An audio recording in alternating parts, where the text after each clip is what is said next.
gozado la medicina familiar, no de haberla sufrido, de haberla gozado, y 18 años de profesor en la Universidad de Monterrey. Así que ya voy a cumplir como 90 años, pero bueno, cerca por ahí ando. Pero no, es que empecé muy chiquillo en el IMSS como técnico en fotografía, luego fui residente, luego fui coordinador, luego nivelé para las direcciones, luego me fui a Canadá un año, a Quebec, y luego volví y vi las diferencias que hay en el mundo de la medicina familiar y me quedé mejor en la consulta. Bueno, vamos a ver hoy la importancia del médico familiar.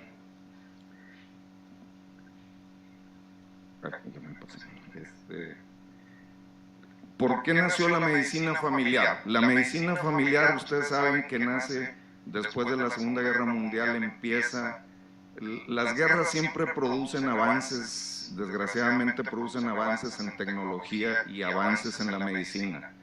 El daño físico que sufrieron todos los soldados, las limitaciones, hizo que empezara a haber las especialidades y las subespecialidades.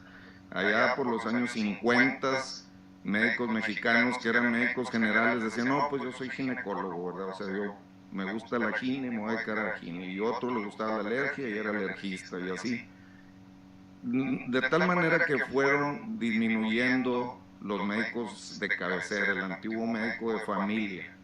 Fueron disminuyendo, fue aumentando los costos, los gastos de los países en la tecnificación, se fue deshumanizando, se fue separando la comunicación del médico con sus pacientes, con sus familias, y entonces empieza a ver ese deterioro de la relación médico-paciente y el alto costo en la tecnificación. Los países empezaron a dar cuenta de que esto no era posible y empieza a ver las reuniones como la reunión de Alma-Ata, donde se estaba viendo que la gente que no tenía dinero se estaba quedando sin atención médica, porque los costos iban para arriba y no había sistemas, y empieza a surgir el seguro social, empiezan a surgir los sistemas universales de salud. De tal manera que eso empieza a hacer pensar que necesitamos cambiar el modelo, y aquí en México por los años 50 surge el sistema médico familiar.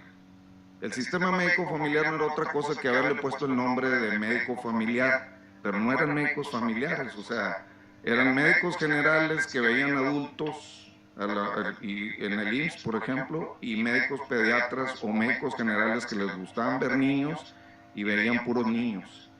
Entonces, todavía a mí me tocó ver en los 60s que había médicos familiares, entre comillas, que veían adultos y médicos familiares que veían niños. Familiares, entre comillas, porque la residencia empieza después. Y los primeros, fíjense, el primer congreso fue en el 76, primer Congreso Nacional de Medicina Familiar. La mayoría de los profesores, de los ponentes, no eran médicos familiares, como el doctor Laguna. Él era médico de la UNAM y daba bioquímica, pero eran médicos interesados en esta problemática que ahorita acabamos de ver. Y por eso empieza a ser importante la atención generalista o de los llamados médicos familiares. Empieza a ser importante y empieza... ¿Qué es importante? ¿Qué es la palabra importante?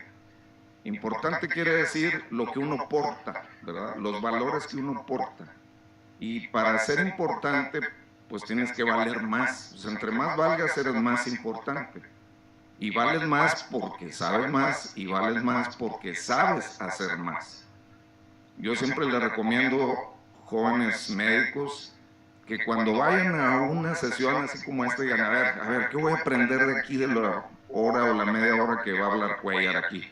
O sea, si no aprendo nada, si no pude anotar aquí en una hojita algo que haya aprendido a hacer, no vale la pena que estén ahí. Porque aquí en México somos muy dados a bla, cantinflear, y no llegamos a nada, o nos gusta hablar mucho sin sustento. Entonces, desde esa época surgen los niveles, ya se empieza a notar que hay niveles de atención, ¿verdad? El clásico tercer nivel, que ya era la subespecialización con la alta tecnificación de las enfermedades, padecimientos más raros. El segundo nivel, con los padecimientos de mediana complejidad, pero que ya no podían ser atendidos en el consultorio, que ameritaban hospitalización, que ameritaban consulta especializada, otra tecnología. Y el primer nivel, que básicamente es consulta con su propia tecnología. Y algunos autores, y es algo que casi se ha perdido, es un nivel básico, que sería el cuarto nivel, que es el nivel de la casa, la promoción de la salud, la educación para la salud, que es una, si a ese nivel pudiéramos mantenerlo vivo, que es lo que se pretende ahora, que es lo que ha estado hablando el doctor Narro últimamente, no tendrían que llegar a los últimos niveles. Entonces, la base del sistema está en el primer nivel y tal vez más en el nivel domiciliario, o también llamado al nivel comunitario.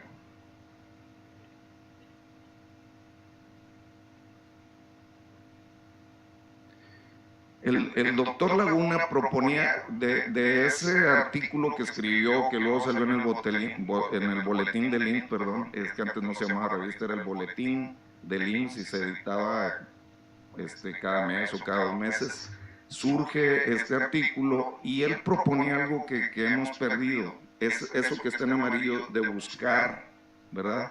De buscar y atraer a los pacientes. Generalmente los pacientes llegan a nosotros, pero cuando ya no están en buen estado, ¿verdad? O sea, o traen una enfermedad aguda o una enfermedad crónica muy complicada. Y ustedes como vamos a ver en un momento, los países con más éxito son los que no atraen, sino que llegan a la consulta. O sea, que llegan a buscar al paciente antes de que sea paciente. El perfil del médico familiar entonces es bien importante. A mí, yo tengo Facebook ahí, si tienen medicina familiar, me quedo alarmado de que todavía médicos residentes que ya están a punto de salir dicen, no sé cuál es el perfil del médico familiar. Y digo, Chihuahua, ya se van a recibir y no saben qué es el perfil, cuál es su perfil. O sea, este es el perfil que propone aquí a nivel de Iberoamérica, pero básicamente es el mismo en todo el mundo. Entonces, fíjense, primer contacto definitivamente, somos o debemos de ser el primer contacto con el paciente. La relación médico-paciente debe ser la base. La atención continuada. ¿Qué quiere decir la atención continuada? Que vamos a ver a esos pacientes y a esas familias durante todo su ciclo de vida familiar. Las vamos a vivir, ellos nos van a vivir a nosotros y debemos de entablar una relación buena, una relación humana de médico-paciente. Una comunicación que debe ser lo mejor posible. Luego viene algo que es la atención. La mayoría de los perfiles a nivel mundial dicen que la atención debe ser personal, en lo biológico, después en lo familiar y después en lo social.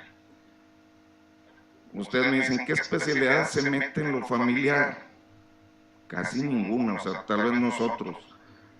En lo social, yo creo que ni nosotros a veces nos metemos en lo social, o sea, y entonces eso nos hace un gran compromiso. Pero si decimos familia, o sea, ahorita hay voces que dicen, no, el estudio de salud familiar debe desaparecer. No nos sirve de nada, no se hace en el IMSS, no se hace en otras instituciones, lo hacen allá, a veces lo hacen algunos médicos. Entonces, ese es un tema que tenemos, de una gran oportunidad que tenemos. ¿Debe desaparecer? Es una gran interrogante, o debemos de hacer que nos sea verdaderamente útil.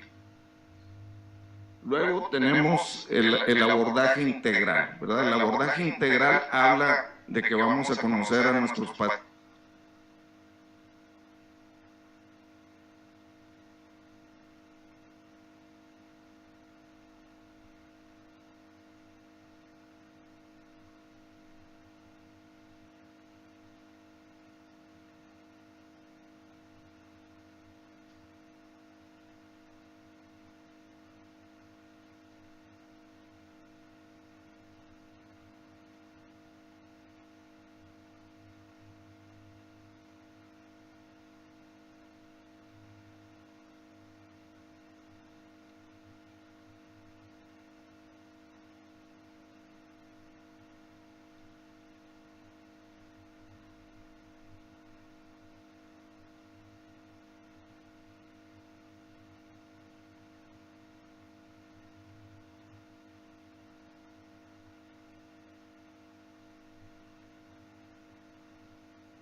sea, a anticiparnos a la enfermedad.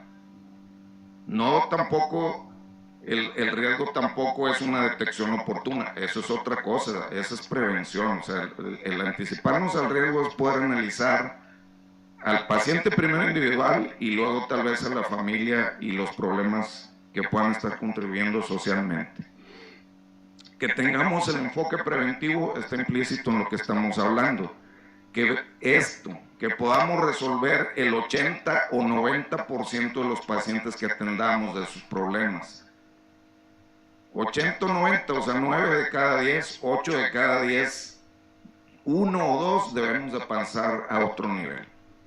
Si no tenemos esa capacidad, no podemos decir eso, que seamos médicos familiares. El trabajo en equipo es parte de nuestro perfil. Y ustedes se dan cuenta, yo no sé si han ido a consultar, pero ya en tantos años, pues yo he ido con el cardiólogo, he ido a veces con el dentista, no sé, y a veces no hay un trabajo en equipo, o sea, cada quien trabaja individualmente. La gestión de los recursos, aquí nos presionan mucho. Somos tal vez los más eficientes de todas las especialidades y hay mucha presión, y ahorita vamos a ver por qué. Tenemos que gestionar los recursos, ser muy juiciosos en los exámenes, en cualquier examen de imagen, etcétera, para poderlo dar. Y la toma de decisiones. Es muy importante saber tomar una decisión con evidencias. Tomar decisiones con evidencias. Si no estudiamos, no vamos a poder tomar buenas decisiones. Y algo que no está en el perfil y que a mí me llama muchísimo la atención es lo último, que eso lo agregué y existía. Los primeros autores hablaban de un cuerpo de conocimiento propio. Es que dice, bueno, esto tiene mucho que ver con la problemática que no nos distinguen entre un médico general y un médico especialista. La gente no sabe. Dice, eres médico general. Y es más, los mismos médicos dicen, eres médico, pues a veces ni te quieren decir, pues especialista, como que no. ¿Por qué? Porque no tenemos un cuerpo, una ontología de dominio, un cuerpo de conocimiento propio. Si ustedes revisan estudio de salud familiar, todas las herramientas son de psicólogos, de psiquiatras, de pediatras, de trabajadoras sociales. No hay una herramienta, o muy poquitas, me acordaré una o dos, no sé, que haya surgido de la medicina familiar. Entonces, por eso, ¿cuál es nuestro cuerpo de conocimientos? Unos dicen, es saber mucho de todo. Y claro que los pacientes y los mismos otros especialistas dicen, ¿cómo van a saber mucho de todos? Entonces, esa es una gran responsabilidad que va implícito en nuestro perfil. Luego tenemos el perfil del médico generalista. Es casi lo mismo, casi lo mismo. Pero fíjense cómo aquí se llama generalista. Y ahí es donde empezamos a sufrir en los 40 años o 45 que tiene la medicina familiar en México, que dicen, no, pero yo hice la especialidad como que generalista. O como le llaman en Cuba, médico general integral, o sea, y esos son los médicos familiares.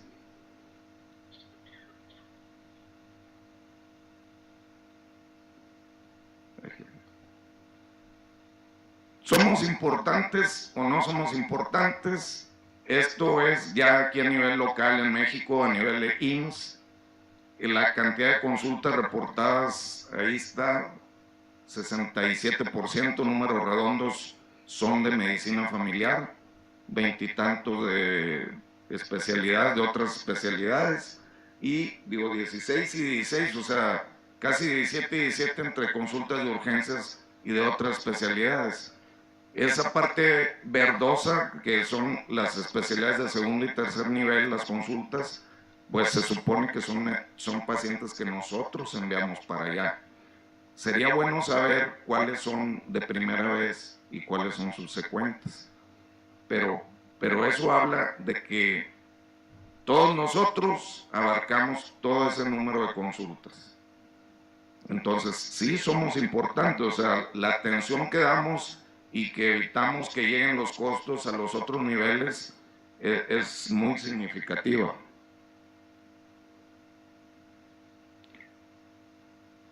¿Qué?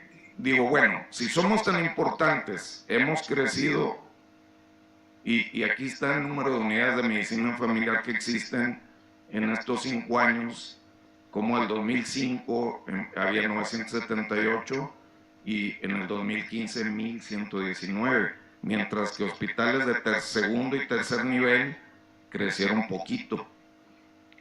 En la última dirección del licenciado Arriola, pues él tenía previsto que se hicieran más hospitales de segundo y tercer nivel, que no está publicado todavía si se logró la meta que ellos tenían de aumentar también eso, porque vean, aumentaron muy poquitos hospitales de segundo y tercer nivel, que claro, lo que pretendemos es apoyar el primer nivel, y entonces creo que la institución, específicamente el IMSS, sí está apoyando en ese aspecto. ¿Cómo estamos en relación con otros países aquí en México en la relación de médicos familiares o médicos generalistas por población? Estamos dentro del estándar de la OCDE, de la Organización de Desarrollo Económico, y vean cómo Portugal pues me llama mucho la atención, y ahí sí me llama muchísimo la atención que Chile es de los menos. Y eso es medio controversial, porque Chile ha mejorado su supervivencia,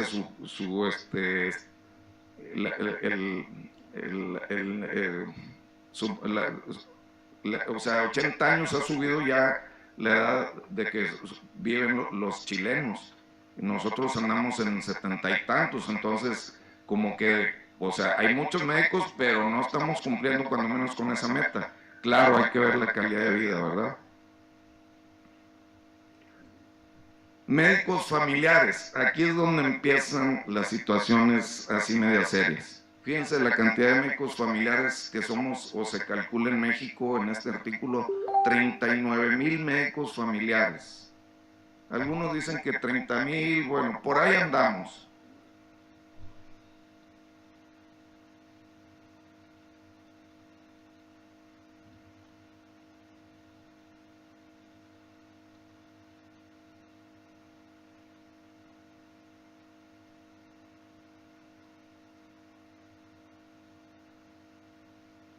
¿Quién otro nos sigue? Chile, fíjense, 470 médicos familiares en el 2012. Cuba, Costa Rica, vean, o sea, vean las diferencias en la cantidad de médicos familiares formados, en activo. Entonces, tenemos muchos médicos familiares. ¿Por qué? Porque México fue de los primeros países que tuvo la residencia bien establecida. Entonces, tenemos que consultar todos los días. Tenemos que primero resolver el problema del paciente. Si es agudo, si es crónico, el seguimiento, el control. Tenemos que hacer medidas preventivas de promoción, de prevención primaria, secundaria, terciaria. Tenemos que liderar al grupo, tenemos que ver que no gastemos mucho, tenemos que ver que los pacientes sigan asistiendo. Entonces, esto por ejemplo es algo del Prevenims, o sea, una serie de cosas en cuanto a promoción, es un ejemplo nada más. Antiguamente pues, se llamaba llevar a cabo las medidas preventivas básicas, o el sistema de salud de preventivo básico, que ahí estaba el DOC, después empezó el detección de cáncer de mama, la atención odontológica, la atención nutricional, o sea, tenemos un chorro de cosas que hacer, ¿verdad? y siempre nos dicen, ustedes tienen que liderar, ustedes tienen que hacer, ustedes tienen que hacer. Eso es siempre en cualquier plática. Entonces, ¿qué?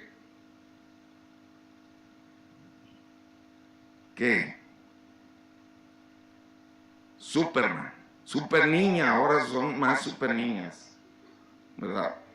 Que mis respetos, o sea, porque ser doctora, ser mujer, muchas con familia, eso es, o sea, no cualquiera, pero, y fíjense, de color verde el primer carro, o sea, estamos sosteniendo el sistema de salud, o se pretende que sostengamos el sistema de salud. ¿Somos Superman o no somos Superman? ¿Somos super niña o no somos super niña? Nos enseña la residencia a ser Superman y super niña, nos da las suficientes herramientas para saber hacer, cuando te contratan, y ahorita vamos a ver que el médico familiar es de los más mal pagados en todo el mundo. Entonces, te pagan por lo que sabes hacer. Y tenemos médicos familiares que están en puestos directivos y ahí es otro sueldo, ¿no? Otra percepción. ¿Cuál es el problema de ese Superman y de esa super niña? Que nada más tenemos 15 minutos para hacer todo eso que dice nuestro perfil. Entonces, estos 15 minutos tienen, fíjense que esta imagen de doble cuña es de un libro muy antiguo del 80 y esto casi se ha olvidado porque en la residencia no nos enseñan cómo hacer en esos 15 minutos todo el paquetón que debemos de hacer. Entonces, el cómo de estos 15 minutos, hay muy poquitos artículos a nivel mundial. ¿Qué hacer en esos 15 minutos? ¿Qué nos pasa en la residencia? Que nos mandan a un consultorio con un médico que, por ejemplo, en mi tiempo no eran médicos familiares, eran médicos generales, y tú estabas ahí, pues viendo cómo consultaba, con sus defectos, con sus virtudes, a lo mejor le aprendías más defectos que virtudes, o al revés, dependiendo de cómo te tocara, pero no te enseña el cómo. Los gringos son bien listos, o sea, el cómo a veces no te lo dicen. Y si ustedes van a un taller y no les dicen el cómo, y es nomás un taller de que la reflexión y que ustedes son los mejores y que... Puro rollo, no, dime cómo. Dime cómo, ¿qué voy a hacer en estos 15 minutos? El médico de primer nivel es el que tiene esta cuña amplia, es la incertidumbre. Nos llega un paciente con dolor de oído, ¿qué es? Otitis media, otitis externa, trae un cuerpo extraño, trae nada más una rinofaringitis con dolor, trae una efusión viral, o sea, ¿qué es? O sea, tenemos un amplio abanico de posibles diagnósticos. Entonces, en estos 15 minutos tenemos que empezar a descartar, tener la suficiente conocimiento y rapidez para poder descartar y llegar a un posible diagnóstico. Y luego ver todo lo que tenemos que hacer. A dónde lo puedo derivar, qué medidas preventivas, Entonces, eso es muy importante. ¿Cuál es la ventaja del médico familiar? Que estos 15 minutos generalmente se van a estar repitiendo porque son pacientes nuestros.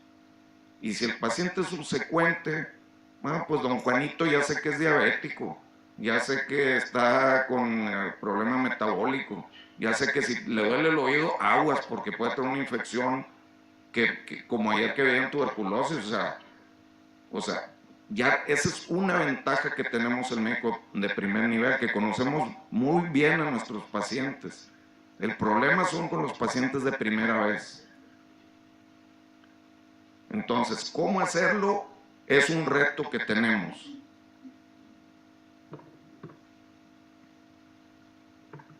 ¿Qué pasa con el especialista?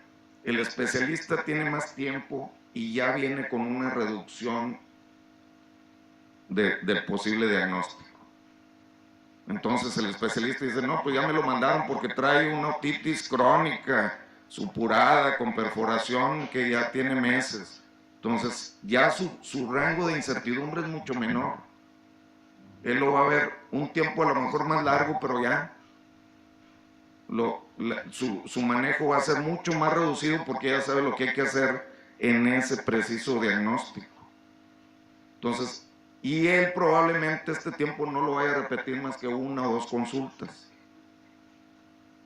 Entonces, ahí es donde nos diferenciamos de otras especialidades.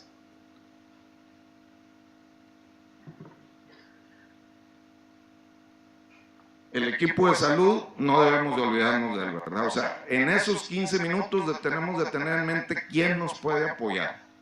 El psicólogo, la nutrióloga, trabajo social, la enfermera sanitarista, medicina preventiva, planificación familiar, el odontólogo, o sea, los que tenemos ahí en las unidades generalmente en el equipo de salud.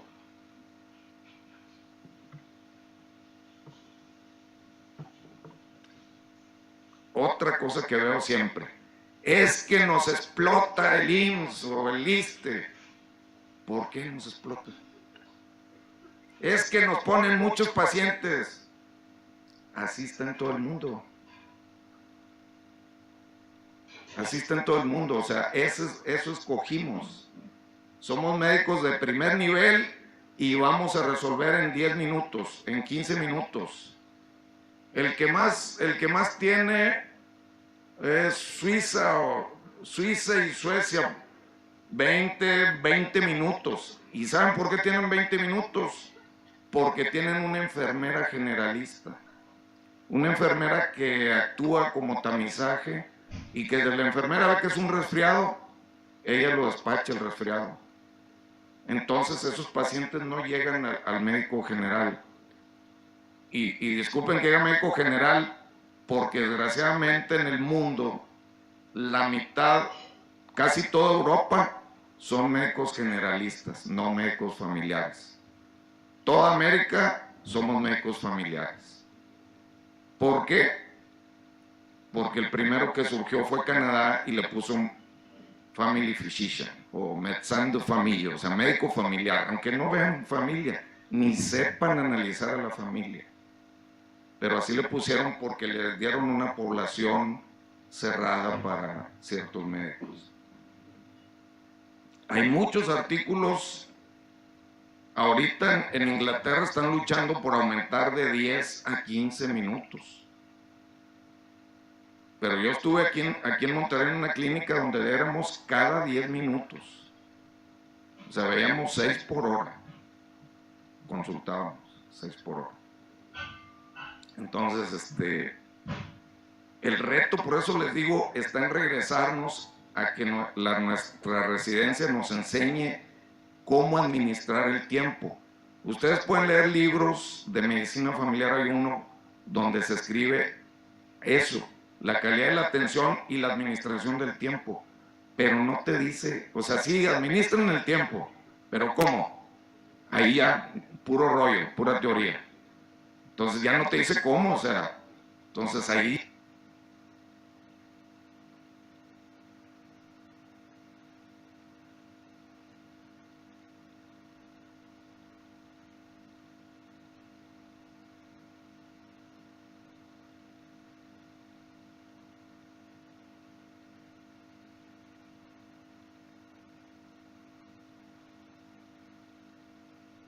Y viene algo, habla algo de incertidumbre, pero no habla exactamente qué hay que hacer en cada consulta. Y este es el problema que les decía en el mundo, o sea, en el Reino Unido y Europa, Alemania, aquí lo dejé tal como es el idioma, pero esto en alemán es médico de casa, en Holanda médico de casa, o sea, médico general. Casi toda Europa hacen la especialidad, pero se llaman médicos generalistas, general.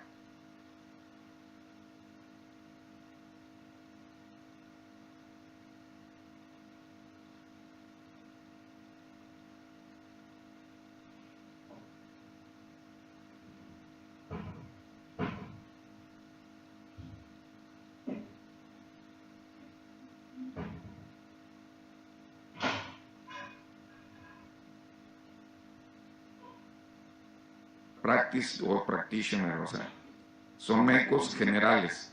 Entonces, cuando uno va a un congreso de Wonka, donde está ahí a nivel mundial todos los médicos de primer nivel, pues hay médicos generales y nadie se ay no, ¿por qué entran los médicos generales aquí?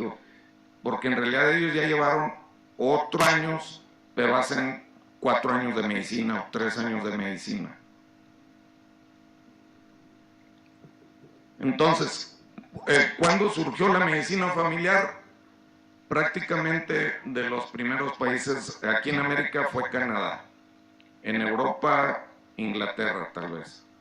Canadá nos lleva como unos 2 o 3 años a Estados Unidos y luego nosotros de copiones otros 2 o 3 años médicos familiares, todos médicos familiares. Family physician, o sea. Luego fíjense cómo hay países que apenas están tomando la medicina familiar. Y algo que les puse aquí en el mapa, vean la extensión territorial de México comparada con los países europeos. México somos casi toda Europa y eso complica mucho la atención médica. ¿Por qué? Porque tenemos un gran territorio con una diferencia muy importante de culturas, una diferencia territorial muy importante, desiertos, montañas, ríos, selvas, y eso hace que el entorno ecológico favorezca a unas enfermedades y en unas regiones y a otras no. Y entonces no podemos, es muy importante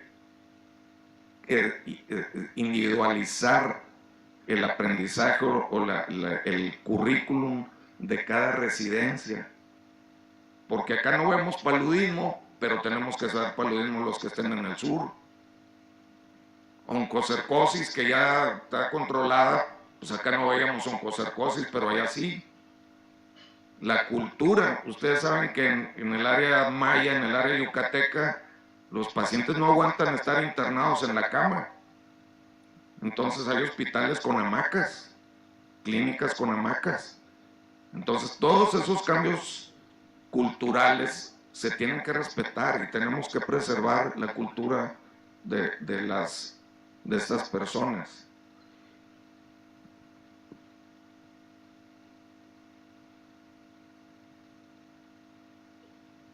En América, fíjense cómo yo he viajado muy poquito para acá, nada más a Perú, pero vean cómo en el 81 surgieron medicina familiar en Argentina, 94, 2003 inicia la certificación en Argentina. ¿Por qué? No porque Argentina es un país pobre, sino aquí vemos la influencia política. La influencia política y la influencia cultural está por arriba de nosotros. Entonces todavía hay kriptonita que no, pues, o sea, pues sí eres Superman, pero hay kriptonita.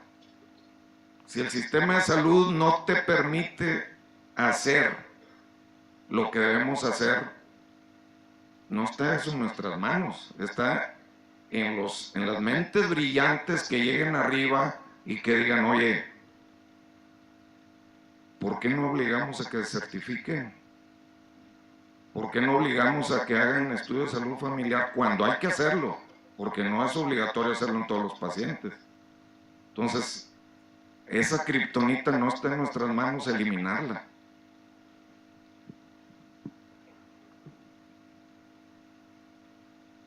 Inglaterra es el país donde tienen más adelanto, tal vez por ser de los primeros, y ahorita están en una revolución, como les decía, en querer aumentar el tiempo de consulta.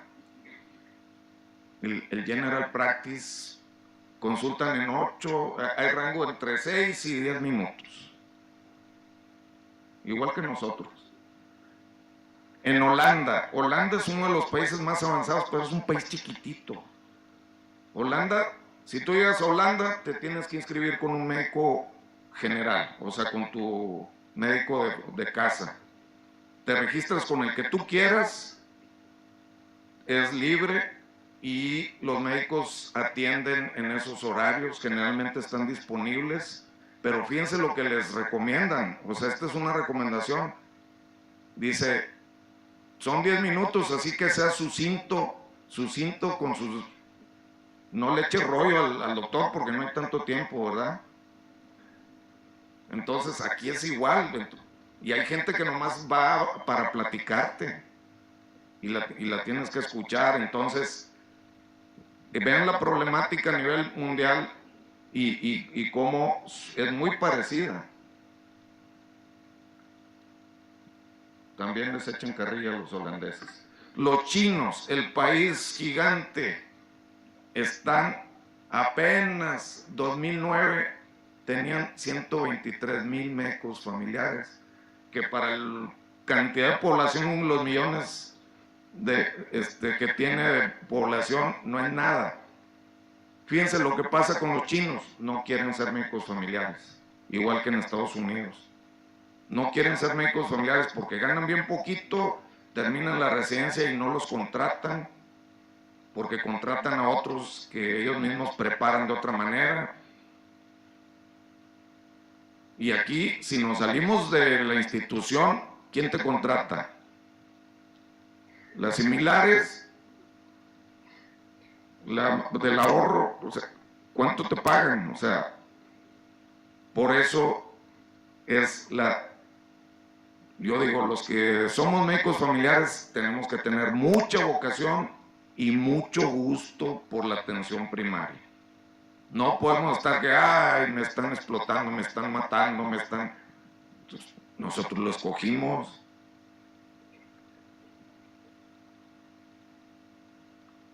Ucrania, un país que se acaba, recientemente separar, el ingreso es bajo, los médicos familiares tienen que comprar su equipo,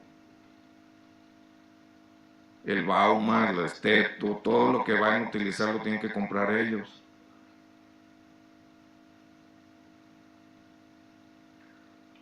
Bueno, ¿qué sucedió en el 2004 en Estados Unidos? Dijeron, algo anda mal con la medicina familiar. Ya los médicos familiares, los médicos egresados de la facultad no quieren ser médicos familiares.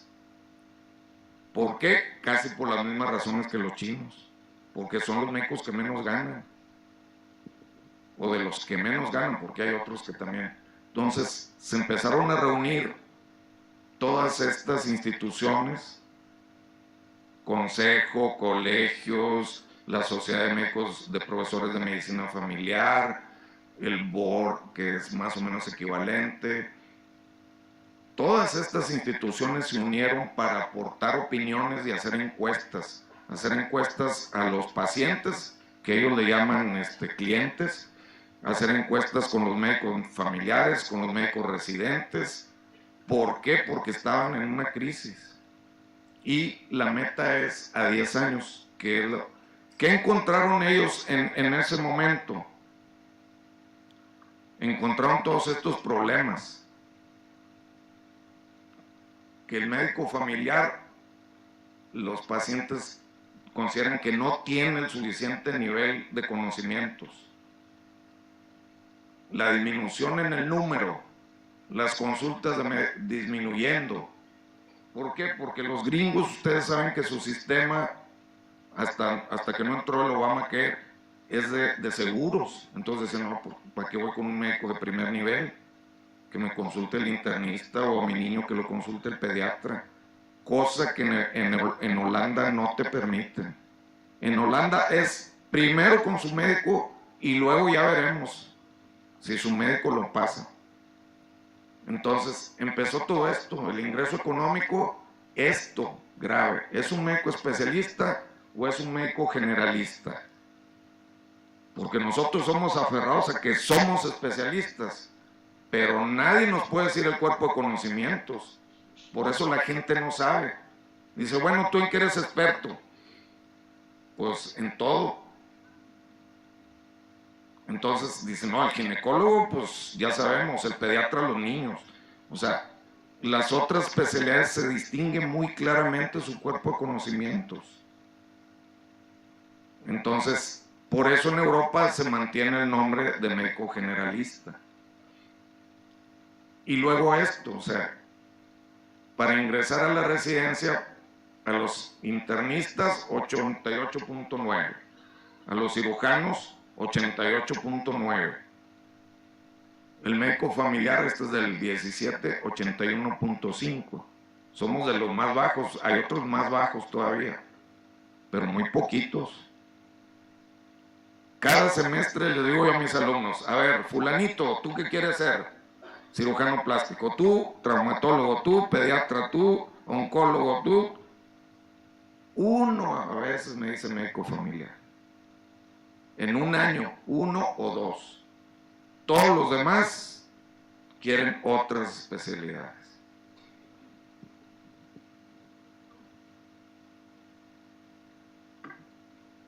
¿Qué esperan los pacientes de nosotros? Este es algo que salió de esa encuesta de los gringos. ¿Qué esperan? Esperan que la cita no sea tan larga. Esperan que tengamos la experiencia, que la comunicación sea buena.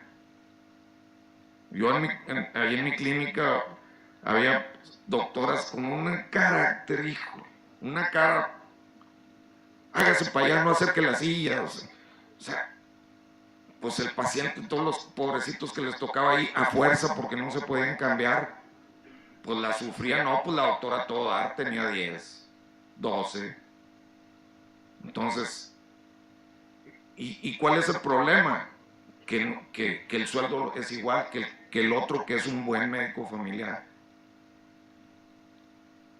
Entonces, escépticos de que el médico sepa todo, quieren que se use tecnología. Ahí estamos bajos.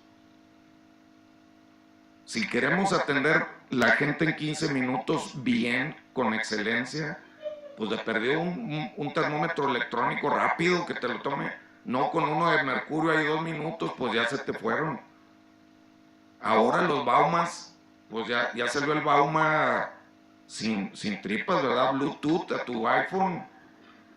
Tienen que comprar iPhone. O sea, entonces, eso me recomendó aquí para el patrocinio.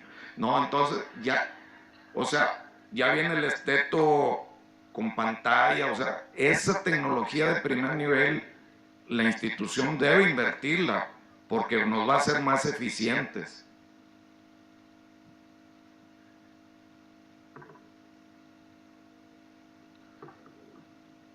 Bueno, entonces, esto es lo que, aquí ya, fíjense, estos son los resultados de ese estudio, este ya es de 2014. ¿Qué es lo que se espera? Cambiar todo esto. Modificar el entrenamiento, o sea, modificar el conocimiento, comunicar el rol. La gente no sabe, o sea, aquí estamos hablando de publicidad. O sea, tu médico familiar sabe hacer esto, te va a resolver esto. Eso es muy importante, la gente no lo conoce, no hay difusión. ¿Quién sale en el periódico? El cardiólogo que hizo el trasplante, ¿Cuándo sale un médico familiar? ¿Por qué? Porque preveniste el problema mucho antes y no gastó nadie. Por eso es el chiste ese, me dio aspirinas. Pues sí, pero te detectó que no traías una influenza y te curaste o te hubieras curado solo, pero cuando menos te detectó que no era un problema mayor. Y cuando le detectas algo grave y lo resuelven, el que lo resolvió es el especialista y tú no. Entonces, siempre quedas, no, se llama la falta de apreciación, quedamos subvalorados. El financiamiento, esto es bien importante, no depende de nosotros, es kriptonita, o sea, a nivel nacional, uno de los más bajos financiamientos es el de salud. La inversión en salud per cápita o en relación al PIB en México es de las más bajas. Por eso da lástima de que uno va a algunas unidades de la secretaría y está bien pobre, o sea, porque no hay para el mantenimiento. Entonces, fíjense cómo sí tenemos que ser Superman para luchar contra todo eso y no deprimirnos, no renegar de lo que nosotros escogimos, no sufrir la medicina familiar.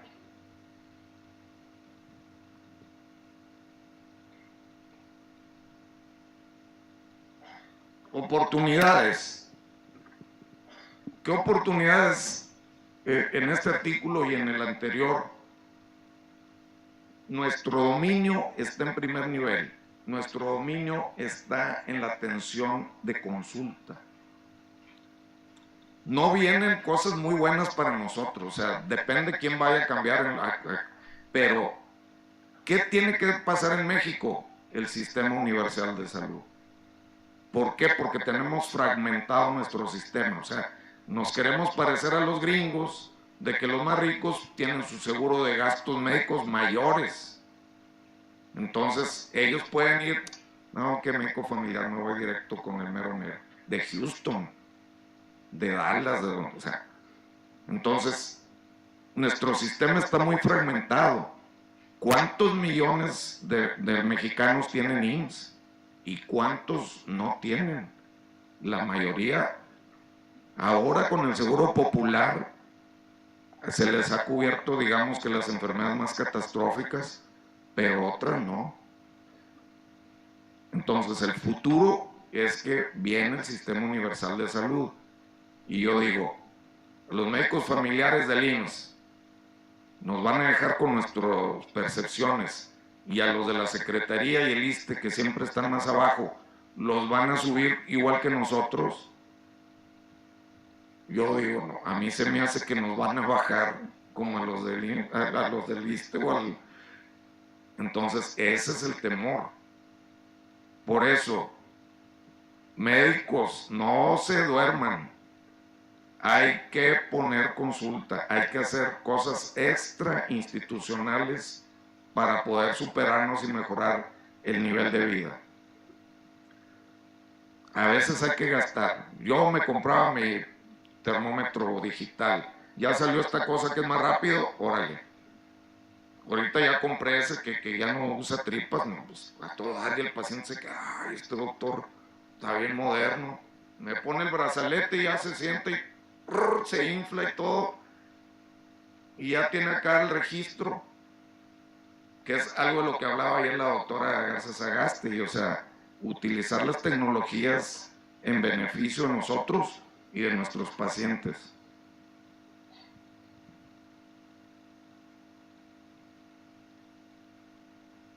Médicos jóvenes, los invito a que hagan fuertes sus sociedades de médicos residentes y los llamados médicos junior, los médicos que tienen 5 años de egresados.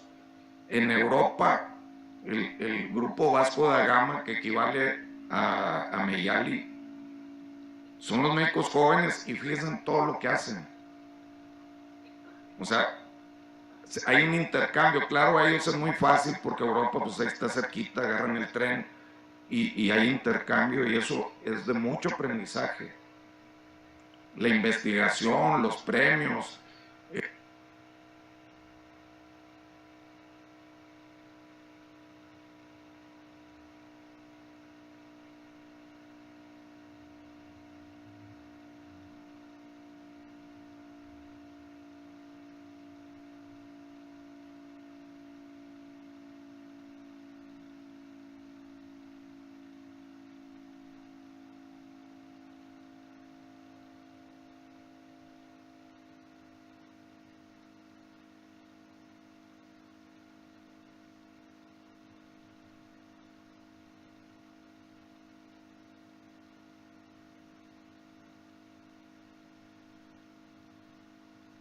Países, te cambia la mentalidad, te abre otros horizontes.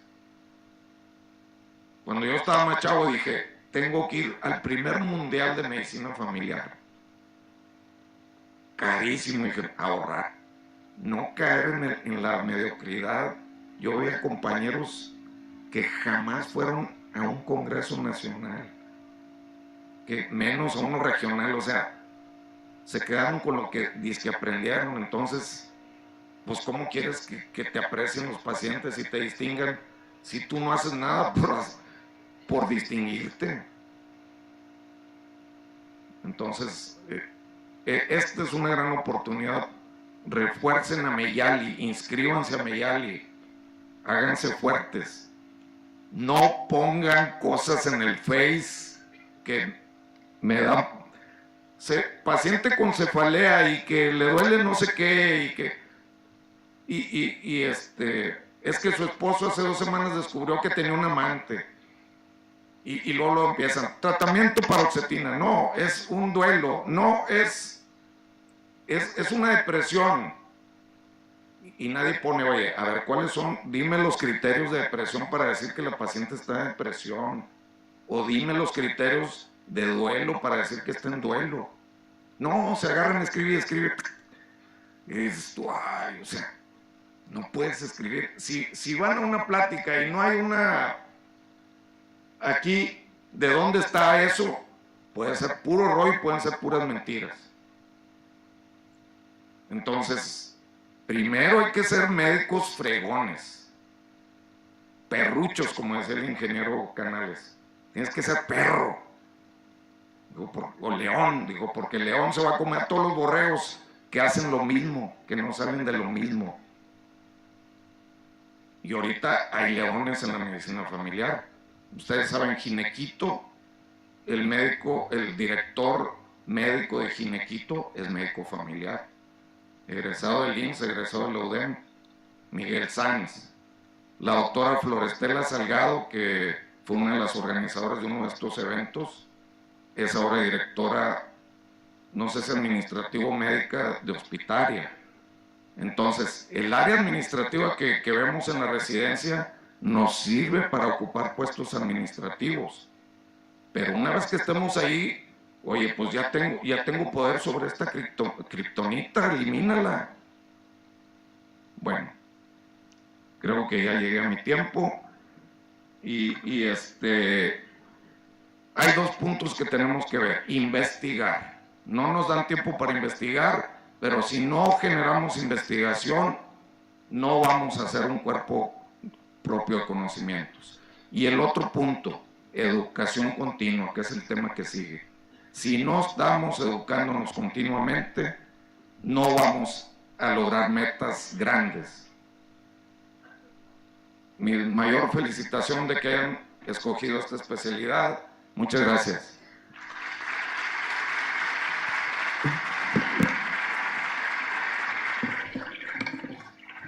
Muchas gracias.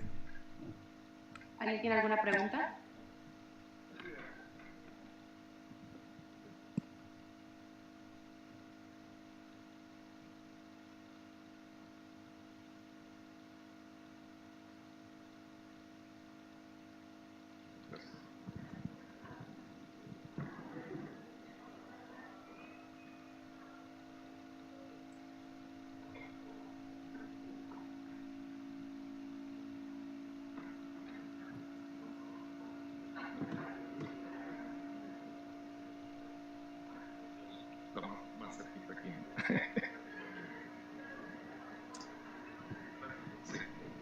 Bueno, doctor, buenos días. ¿Qué país o qué país consideraría usted que es un buen lugar para hacer un intercambio y poder aprender algo acerca del modelo de medicina familiar ahí? Sí, miren, depende. Por ejemplo, Cuba, que tiene un sistema con una inversión muy pobre, es de los más exitosos en índices de salud. Pero ¿cuál es el éxito de Cuba? Que su medicina familiar es más una medicina comunitaria. Entonces, el médico está con su consultorio ahí en el barrio y tiene a su cuidado cierta cantidad de cuadras. No de que este tenga ahí y este no. Todas las casas son de él, todas las familias son de él. Entonces, lógicamente eso hace que tenga un contacto muy, muy íntimo y de la realidad social que ve cada familia y de la situación, claro, biológica, física, de enfermedades. Y eso lo ha hecho muy exitoso con muy poquitos recursos, muy limitados. Si tú vas a una clínica cubana, está bien limitada.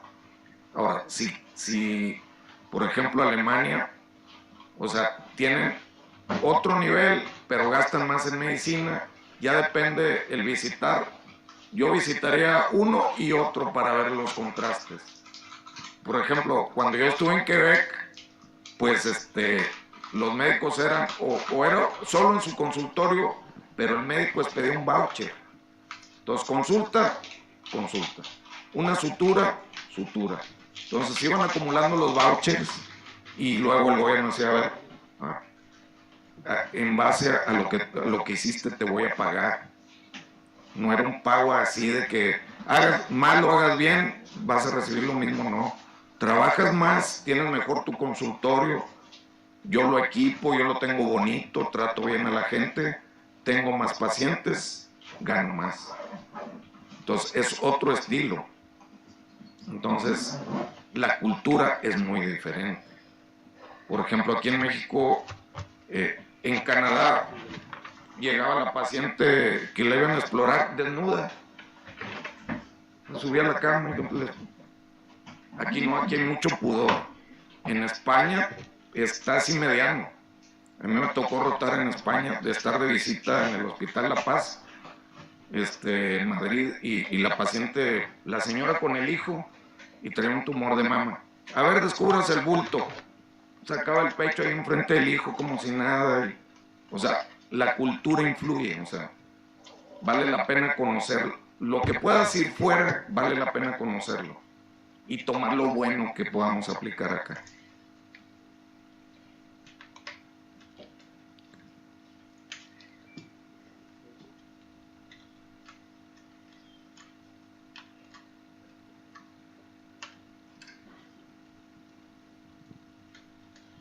Gracias. Buenas tardes, doctor. Buenas. Mi nombre es María Carolina Sardoni. Yo tuve el honor de ser su estudiante en la UDEM. Me acuerdo. Me dio microbiología clínica y medicina familiar. Realmente, doctor, es un honor tener clases con usted.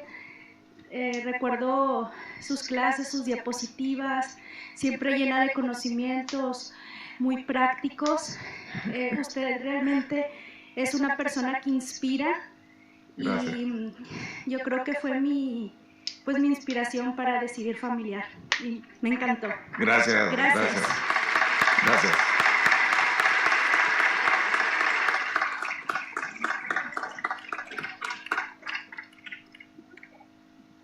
Acá tenemos otra pregunta.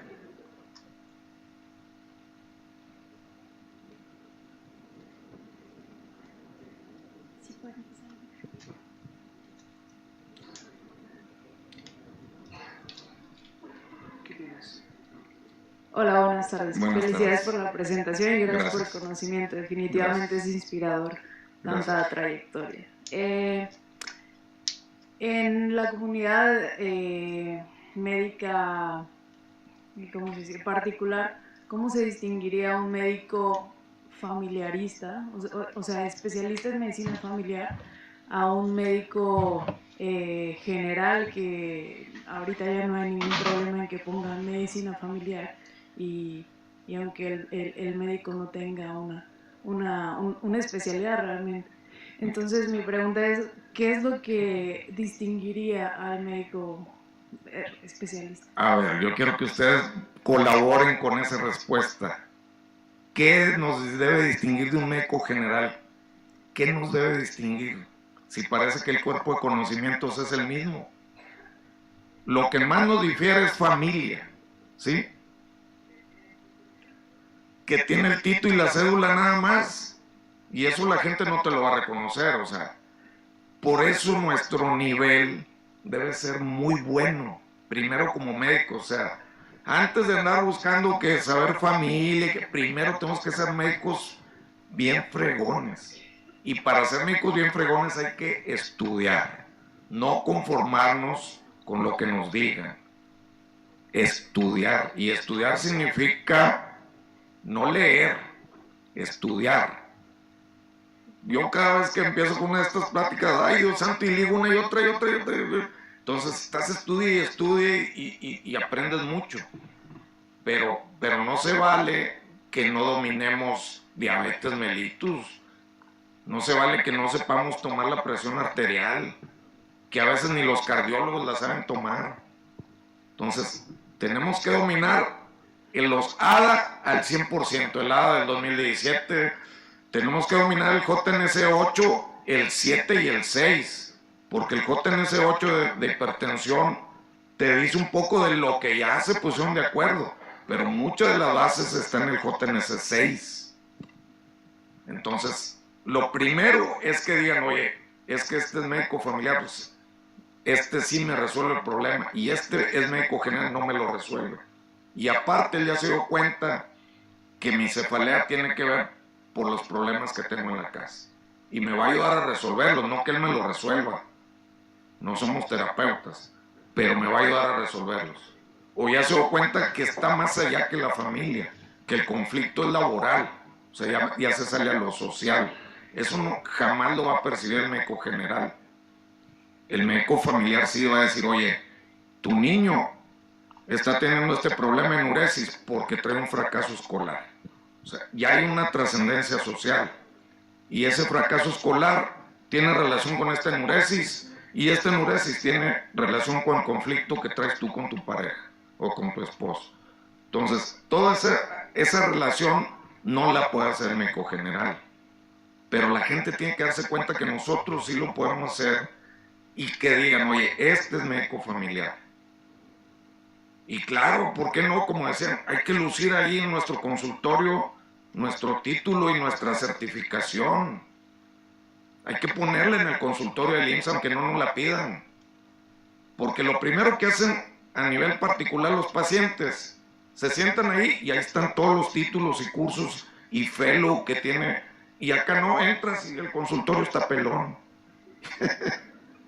Y el BOMO está mal colocado. El BOMO está acá arriba en la camilla cuando sabemos que tiene que estar a nivel de... O sea, muchas cosas que uno debe modificar y que hay que decirle al coordinador, oye, dile aquí a conservación que me bajen este Bauma. Si es el fijo y si es el móvil, ya sabes que lo tienes que tener y que la gente tenga donde apoyar el brazo. Entonces, sí tenemos que demostrarlo. Hay que ser exigentes. La plática que sigue, educación continua, ¿cuál es el problema? Que nos dan cursos, pero no nos evalúan. O sea, aquí pueden estar muchos dormidos. ¿Qué aprendí? Y lo mismo pasa, sí, van a la consulta o van a las sesiones generales a fuerza, pero no te das cuenta, te dan el papel de que fuiste, pero no evalúan si aprendiste. Entonces, si no se evalúa, no tiene valor. Hay que evaluar, o sea, hay que evaluar si aprendiste o no aprendiste lo que se vio. Y muchos le tienen miedo, no voy porque me van a evaluar. Pues de eso se trata, que digan, oye, andas bajo, estúdiale, ¿verdad? Gracias. Buenos días, doctor. Muchas gracias. Adelante. Para complementar lo que le preguntaba la colega. Sí. Bueno, el hecho de que tú tengas unos 3 años más de rotaciones clínicas te amplía tu capacidad resolutiva en tu consultorio particular, que creo que era lo que estabas preguntando. Muchas veces el médico general acaba siendo un médico referidor. ¿Tiene diabetes? Bueno, váyase con el endocrinólogo. Y eso te va a hacer que tú retengas mayor cantidad de pacientes, que le resuelvas y obviamente que te ingrese más a tu consultorio particular, por lo mismo. Exacto. Muy bien. Muchas gracias, muy amables.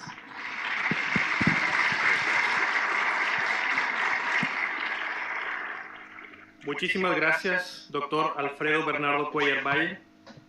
Reciba por parte de la sede organizadora un reconocimiento y un pequeño presente.